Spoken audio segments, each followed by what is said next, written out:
আমার ২০ বছরের চাকর রামু সবসময় আমার আশেপাশে ঘুরে বেড়াত। আমি তাকে ছোট মনে করতাম, কিন্তু একদিন সে আমাকে বলল, মালকিন, আমাকে ছোট মনে করে ভুল করবেন না। সেই রাতে যখন আমি তাকে দেখলাম, আমি হতবাক হয়ে গিয়েছিলাম, কারণ সেই রাতে রামু ২০ বছরের ছেলের মতো নয়, বরং ৩০ বছরের পুরুষের মতো আচরণ করছিল। হ্যালো বন্ধুরা, আজকের এই অদ্ভুত গল্পে আপনাদের সবাইকে স্বাগতম। যেদিন থেকে রামু আমার সাথে ঘুমাতে শুরু করেছিল, সেদিন থেকে আমার শরীরে পরিবর্তন আসতে শুরু করেছিল। আমি ভেবেছিলাম রামু ছোট এবং সে কিছু বুঝবে না, কিন্তু ধীরে ধীরে তার আসল রূপ আমার সামনে প্রকাশ পেতে শুরু করেছিল। আমি কখনো ভাবিনি যে ২০ বছরের একটি ছেলে আমার মতো ৩০ বছরের একজন মহিলাকে এত সুখ দিতে পারে। রামু ২০ বছরের ছিল। আমি তাকে গ্রাম থেকে আমার বাড়িতে কাজের জন্য নিয়ে এসেছিলাম। আমার বাড়িতে শুধু আমি এবং আমার ১ বছরের ছেলে ছিল। যখন আমি কাজে যেতাম, রামু আমার বাচ্চার দেখাশোনা করত এবং সে আমার বাড়িতেই থাকত। আমি বিয়ে ছাড়াই মা হয়ে গিয়েছিলাম। আমার প্রেমিক আমাকে বিয়ের মিথ্যা আশা দিয়ে প্রেমের খেলা খেলেছিল। যখন আমি গর্ভবতী হলাম, আমি তার বাড়িতে গেলাম এবং দেখলাম যে তার বিয়ে হচ্ছে। সে আমার সাথে প্রেমের নাটক করেছিল এবং অন্য একটি মেয়েকে বিয়ে করেছিল। আমার পেটে বেডে ওঠা শিশুটিকে মেরে ফেলার ইচ্ছা আমার হয়নি, এবং যখন আমি গর্ভপাত করানোর কথা ভেবেছিলাম, তখন সময় পার হয়ে গিয়েছিল। আমি ৫ মাসের গর্ভবতী হয়ে গিয়েছিলাম। আমার বাবা-মা আমাকে এবং আমার বাচ্চাকে গ্রহণ করতে অস্বীকার করেছিলেন। তখন আমি একা থাকতে শুরু করলাম। কয়েক মাস আগে আমি আমার দাদার ১০০তম জন্মদিনের জন্য গ্রামে গিয়েছিলাম। আমার দাদা আমাকে জন্মদিনের আমন্ত্রণ পাঠিয়েছিলেন এবং তাই আমি গ্রামে গিয়েছিলাম। আমার ছেলেকে সেখানে শুধু আমার দাদাই স্নেহে কোলে নিয়েছিলেন। আরব তার সাথে খেলছিল। তখন অফিস থেকে আমার ফোন এল এবং আমি কিছুক্ষণের জন্য ফোনে কথা বলতে বাইরে চলে গেলাম। যখন আমি ফিরে এলাম, আমার আরব দাদার কাছে নয়, বরং বাড়ির একটি চাকরের কাছে ছিল। আমি দেখলাম যে আরব সেই চাকরের সাথে ভালোভাবে খেলছে। আমি আমার বাচ্চাটিকে সেই চাকরের কাছ থেকে নিলাম এবং সেখান থেকে যেতে শুরু করলাম, তখনই সেই চাকর আমাকে থামাল। সে বলল, মালকিন, আমার কিছু সাহায্য দরকার। আমার টাকার প্রয়োজন নেই, কাজের প্রয়োজন। সে নিজের পরিচয় দিয়ে বলল, আমি রামু, আমি এই বাড়িতে গরুমহিষের গোয়াল পরিষ্কারের কাজ করতাম, কিন্তু এখন বড় সাহেব গরুমহিষ বিক্রি করার কথা বলছেন। যদি আপনার কোনো কাজ থাকে, দয়া করে আমাকে দিন। আমার কাজের খুব প্রয়োজন। আমার বাবা-মাও মজুরি করেন। আমার কাজের খুব প্রয়োজন।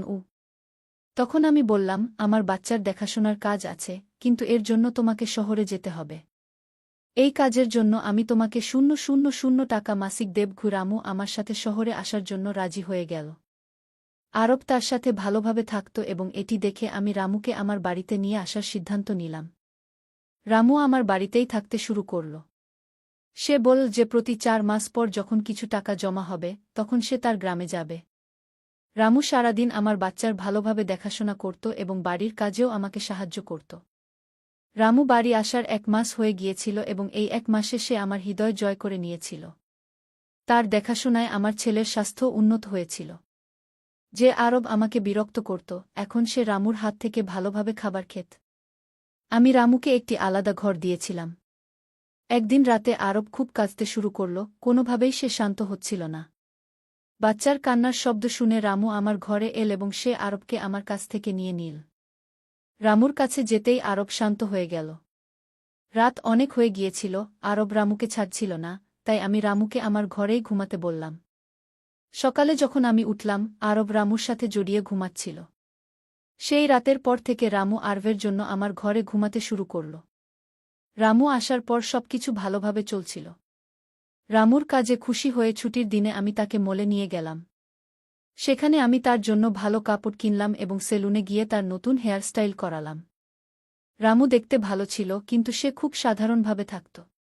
সেই দিন আমি তার পুরো লুকই বদলে দিয়েছিলাম। তাকে নতুন স্টাইলে দেখে আমি নিজেই বিশ্বাস করতে পারছিলাম না যে গতকাল পর্যন্ত যে সাধারণ চাকর ছিল, সে এত হ্যান্ডসাম এবং স্মার্ট দেখতে পারে, এটা আমি কল্পনাও করিনি। মল থেকে আমরা বাড়ি ফিরে এলাম, আরব আসার পরেই ঘুমিয়ে পড়ল। আমি তাকে ঘরের বিছানায় শুইয়ে দিলাম এবং পানি পান করতে বাইরে যাচ্ছিলাম, তখনই রামু আমার জন্য পানি নিয়ে এল। পানি পান করে আমি গ্লাস রাখলাম এবং রামু তখন থেকেই আমাকে একদৃষ্টে তাকিয়েছিল। আমি গ্লাস রাখতেই সে আমাকে জড়িয়ে ধরল। অনেক বছর পর কোনো পুরুষ আমাকে জড়িয়ে ধরেছিল। আমি তাকে নিজের থেকে দূরে সরিয়ে দিলাম। তখন রামু বলল, মালকিন, আপনার কারণেই আজ প্রথমবার আমি নিজেকে ভালোবাসতে শিখেছি। জীবন খুব সুন্দর, শুধু এটিকে বাঁচতে জানতে হবে। আজ আপনি আমার কায়াকল্প করে আমাকে খুব বড় উপকার করেছেন। আমি সত্যিই খুব ভালো দেখাচ্ছি। রামুর মুখে খুশি দেখে আমিও খুশি হলাম। পরের দিন থেকে সে খুব পরিষ্কার ও সাজগোজ করে থাকতে শুরু করল। সে ২০ বছরের ছিল, কিন্তু গ্রামের ছেলে হওয়ায় তার গড়ন ভালো ছিল। সে বাড়িতেও প্রতিদিন ব্যায়াম করত। তার উচ্চতাও ঠিকঠাক ছিল। আমি তাকে তার পড়াশোনা সম্পর্কে জিজ্ঞাসা করেছিলাম, কিন্তু সে বলল যে এখন তার পড়াশোনায় মন উঠে গেছে। প্রতিদিন সকালে অফিসে যাওয়ার আগে আমি আমার বাচ্চাকে আদর করে অফিসের জন্য বের হতাম। আজ যখন আমি অফিসে যাওয়ার আগে আরবকে চুমু খেতে গেলাম, তখন সে রামুর কোলে ছিল। হঠাৎ আরব তার ঘাট ঘুরাল এবং আমার ঠোঁট রামুর গালে লেগে গেল। আমি খুব লজ্জা বোধ করলাম। আমি তাকে ক্ষমা চাইলাম এবং অফিসে চলে গেলাম। সন্ধ্যায় যখন বাড়ি ফিরলাম, তখনও আমি রামুর চোখে চোখ রাখতে পারছিলাম না। রামু আরবকে খাওয়িয়ে ঘুম পাড়িয়ে দিয়েছিল। তারপর আমরা দুজনে একসাথে খাবার খেলাম। খাবার শেষ করে আমি আমার রুমে গেলাম। সেখানে আমি আমার ওষুধ নিচ্ছিলাম। আমার মাইগ্রেনের সমস্যা ছিল, সেটিরই ওষুধ নিচ্ছিলাম। ওষুধ নেওয়ার পরও আমার মাথা খুব ব্যথা করছিল। আমি আমার রুমে মাথা ধরে বসেছিলাম। কিছুক্ষণ পরে রামু রুমে এল। আমাকে এই অবস্থায় দেখে সে জিজ্ঞাসা করল, কি হয়েছে? যখন সে জানতে পারল যে আমার মাথা ব্যথা করছে, তখন সে আমার মাথার মালিশ শুরু করল। রামুর মালিশে আমি আরাম পাচ্ছিলাম। ধীরে ধীরে আমার গভীর ঘুম আসতে লাগল। সেই রাতে আমি খুব ভালো ঘুমিয়েছিলাম। পরের দিন আমাদের অফিসে ট্রেডিশনাল ডের ফাংশন ছিল এবং এর জন্য আমি গুজরাটি লুক বেছে নিলাম। আমি ঘাঘরা পরেছিলাম, কিন্তু স্কার্টের নট বাঁধতে আমার সমস্যা হচ্ছিল। তখন আমি রামুকে রুমে ডাকলাম এবং তাকে নট বাঁধতে বললাম। নট বাঁধার সময় তার হাত আমার খোলা পিঠে স্পর্শ করছিল। আমি তাকে ছোট ভেবেছিলাম, তাই তাকে এই কাজ করতে বলেছিলাম। আমার কাছে অন্য কোনো বিকল্প ছিল না। প্রস্তুত হয়ে যখন আমি যেতে লাগলাম, তখন রামু আমাকে থামাল এবং ভিতর থেকে কাজল নিয়ে এল। সে আমার কানের পিছনে কাজল লাগাল এবং বলল, মালকিন, এখন আপনার উপর কারও নজর লাগবে না। আপনি খুব সুন্দর দেখাচ্ছেন। কি? তার কথা শুনে আমি হেসে দিলাম এবং চলে গেলাম। সেই দিন সন্ধ্যায় যখন আমি বাড়ি ফিরলাম, তখন আমার সাথে আমার একটি বন্ধু এবং তার প্রেমিকও এসেছিল। রামু আজ খুব ভালো খাবার বানিয়েছিল। আমার বন্ধু প্রিয়া ৪-৫ দিন আমার বাড়িতে থাকার কথা ছিল। পরের ৩ দিন তার প্রেমিকও আমার বাড়িতে ছিল। পরের দিন রাতে রামু খাবার বানাল এবং প্রিয়া ও তার প্রেমিককে খেতে ডাকল, কিন্তু তারা দুজন রুমেই ড্রিঙ্ক করছিল। প্রিয়া তো অনেক বেশি পান করে ফেলেছিল। সে খাবার না খেয়েই ঘুমিয়ে পড়ল। তার প্রেমিক রোহান আমাদের সাথে খাবার খেতে বসল।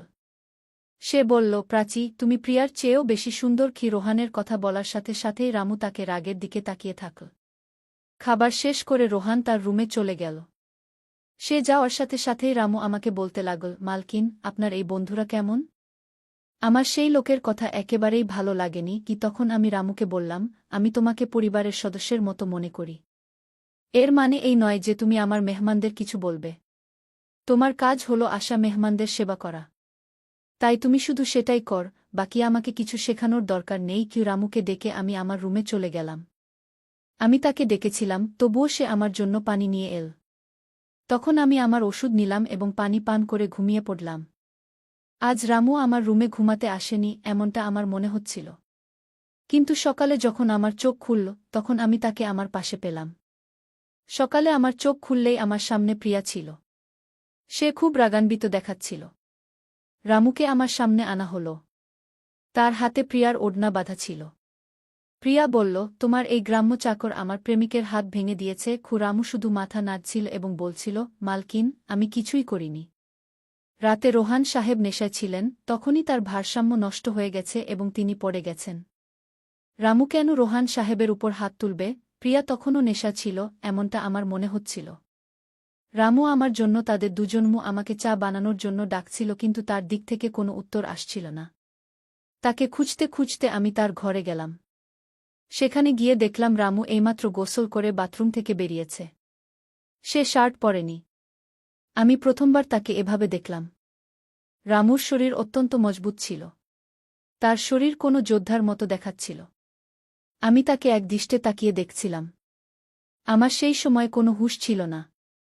কয়েক বছর পর আমি কোনো যুবক পুরুষকে এভাবে কাপড় ছাড়া দেখছিলাম। আমি তাকে একদৃষ্টে তাকিয়ে দেখছিলাম, তখনই রামু আমাকে ডাক দিল।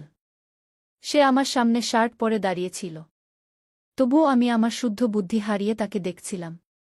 সে আমার চোখের সামনে আঙুল ফটকারি দিল, তখন আমি হুঁশে এলাম এবং তাকে বললাম, আমার জন্য চা বানিয়ে দাও। আজ বাড়িতে থাকায় নিজের স্কিন কেয়ার করার কথা ভেবেছিলাম, তাই দুপুরের সময় আমার ঘরে আমার পার্লার চালাচ্ছিলাম। সেই সময় আমি শর্টস এবং গাউন পরেছিলাম এবং আমি আমার পায়ের ওয়াক্সিং করছিলাম। ওয়াক্সিং করার সময় ভুলে আমি আমার পায়ে একটু বেশি গরম ওয়াক্স লাগিয়ে ফেললাম, যার ফলে জ্বালা হলো এবং আমার মুখ থেকে তীব্র আওয়াজ বেরিয়ে গেল। আমার আওয়াজ শুনে রামু দৌড়ে আমার ঘরে এল। সে আমার পোড়া পা দেখল। সে আমার পা থেকে গরম ওয়াক্স সরাল এবং সেখানে ক্রিম লাগিয়ে দিল। তার হাত বারবার আমার পায়ে অজান্তেই ঘুরছিল এবং সেই সময় আমার মনে যে অনুভূতিগুলো তৈরি হচ্ছিল সেগুলো প্রকাশ করা আমার পক্ষে কঠিন হয়ে পড়ছিল। রামুর দৃষ্টি আমার উপর পড়তেই আমি ব্যথায় চিৎকার করে উঠলাম। আমাকে এই অবস্থায় দেখে সে বলল, ভাই সাহেব, এখন আপনি শুধু আরাম করে শুয়ে পড়ুন। আপনি যা কিছু করতে চান আমাকে বলুন, আমি আপনার সাহায্য করব। আমি তাকে আমার অন্য পায়ের ওয়াক্সিং করতে বললাম। রামু ঠিক যেমন আমি বলেছিলাম তেমনি করল। সে আমার মুখের ম্যাসাজও করে দিল। তার স্পর্শে আমি অনেক আরাম পেলাম। আজকের ছুটির দিনটি আমার জন্য আরামদায়ক কাটল। রামুর মধ্যে সব গুণ ছিল। সে কোনো কাজেই পিছিয়ে ছিল না। আজ রাতে আমি তাকে আমার ঘরে ঘুমাতে মানা করে দিলাম। দিনভর আমি বাড়িতে থাকি না, অন্তত রাতে তো আমার বাচ্চার সাথে একা সময় কাটানো উচিত। প্রতিবার রামুর আশা আমার পছন্দ ছিল না, তাই আমি তাকে ঘরে ঘুমাতে মানা করে দিলাম। এভাবে দিন কাটতে লাগল। কয়েকদিন পর্যন্ত রামু ছাড়া আর রাতে ঘুমাতে পারতাম না, কিন্তু ধীরে ধীরে সে কান্না বন্ধ করে দিল। আমি আমার ভেতরে কিছু পরিবর্তন অনুভব করতে শুরু করেছিলাম। সকালে উঠেই আমার শরীর খুব ব্যথা করতে শুরু করত। হঠাৎ কেন এসব হচ্ছে বুঝতে পারছিলাম না। কয়েকদিনের মধ্যে আমার শারীরিক ব্যথা এত বেড়ে গেল যে বিছানা থেকে উঠতেও ইচ্ছা করত না। তখন আমি অফিস থেকে 1 সপ্তাহের ছুটি নিলাম। কয়েকদিন আরাম করলাম, হয়তো একটু ভালো হয়ে যাব। এখন পুরো সময় আরব রামুর সাথে কাটাতাম। যখন তার ক্ষুধা লাগত সে মাঝে মাঝে আমার কাছে চলে আসত। আজ আমি আমার কোমর ধরে বসেছিলাম। রাতে রামু পানি নিয়ে আমার ঘরে এল। আমার কোমরে হাত দেখে সে বুঝে নিল যে আমার খুব কষ্ট হচ্ছে। রামু বলল, ভাই সাহাব, যদি আপনার কোনো আপত্তি না থাকে আমি আপনার কোমরের ম্যাসাজ করে দিই। আমার কোমর এত ব্যথা করছিল যে আমি তার ম্যাসাজের জন্য হ্যাঁ বলে দিলাম। কিন্তু তার আগে আমি আমার ঘরের লাইট বন্ধ করে দিলাম। ছোট জিরো বাল্বের আলোতে আমার কোমর তাকে দেখা যাবে না, তাই আমি ঘরের বড় লাইট বন্ধ করে জিরো বাল্ব জ্বালিয়ে দিলাম। সে যখন ম্যাসাজ করছিল আমি অনেক আরাম পাচ্ছিলাম। ম্যাসাজ করতে করতে আমার ব্যথা যেন একদম গায়েব হয়ে গেল। ম্যাসাজ করার সময় রামু আমাকে জিজ্ঞাসা করল, ভাই সাহাব, আপনাকে কি আরভের বাবার কথা কখনো মনে পড়ে না? আপনি এত সুন্দর এবং যুবক হয়েও এখনো একা কেন? তার প্রশ্নের আমার কাছে কোনো সঠিক উত্তর ছিল না। আমি তাকে বললাম, সম্ভবত তোমার প্রশ্নের উত্তর আমার কাছে নেই। সেই প্রশ্নে সেখানেই বিরতি পড়ে গেল। রামুর ম্যাসাজে আমি ভালো ঘুমিয়ে গেলাম। পরের 2 দিন পর সেই তারিখ এল যখন আমি আমার প্রেমীর সাথে দেখা করেছিলাম। শেষ পর্যন্ত সেই দিন এসেই গেল। সেই দিন আমি দিনভর নিজেকে কোনো না কোনো কাজে ব্যস্ত রাখার চেষ্টা করলাম, কিন্তু রাতের অন্ধকারে আমার প্রেমীর খুব মনে পড়ছিল। আজ সে আমার সাথে ছিল না, কিন্তু সে আমার বাচ্চার বাবা ছিল। আরবকে দেখে আমার প্রতিদিন তার মনে পড়ত এবং আজ আমি আমার অনুভূতিগুলো লুকিয়ে রাখতে পারলাম না। আমি আমার ঘরে জোরে জোরে কাঁদতে শুরু করলাম। আরব পাশে ঘুমাচ্ছিল, এটাও আমার খেয়াল ছিল না। আমি আজ আমার ওষুধও খাইনি। রামু পানি নিয়ে আমার ঘরে এল। আমাকে কাঁদতে দেখে সে আমাকে পানি পান করাল। যখন আমি শান্ত হলাম তখন সে আমাকে ওষুধ দিল। আমার কান্নার আওয়াজে আরব একটু নড়তে শুরু করল। সে যেন না জেগে ওঠে, তাই রামু আমাকে তার ঘরে নিয়ে গেল। সেখানে গিয়ে আমি তাকে জড়িয়ে ধরে বললাম, এমন মনে হচ্ছিল আমি মনে করেছিলাম যে আমি আমার জ্ঞান হারিয়ে ফেলেছি। আমার কান্নার কারণ শুনে রামুও শান্ত হয়ে গিয়েছিল। সে আমার চোখের জল মুছে দিচ্ছিল। কাঁদতে কাঁদতে আমি তার কাঁধ ধরে ফেললাম। ধীরে ধীরে আমি তাকে আরও কাছে টেনে নিলাম। আমি তাকে বললাম, রামু, আজ রাত আমি তোমার সাথে কাটাতে চাই। তখন রামু বলল, ভাই সাহেব, আমি এখনো ছোট, আমার কিছুই বুঝবে না। তার কথা শুনে আমি তাকে আরও কাছে টেনে নিলাম।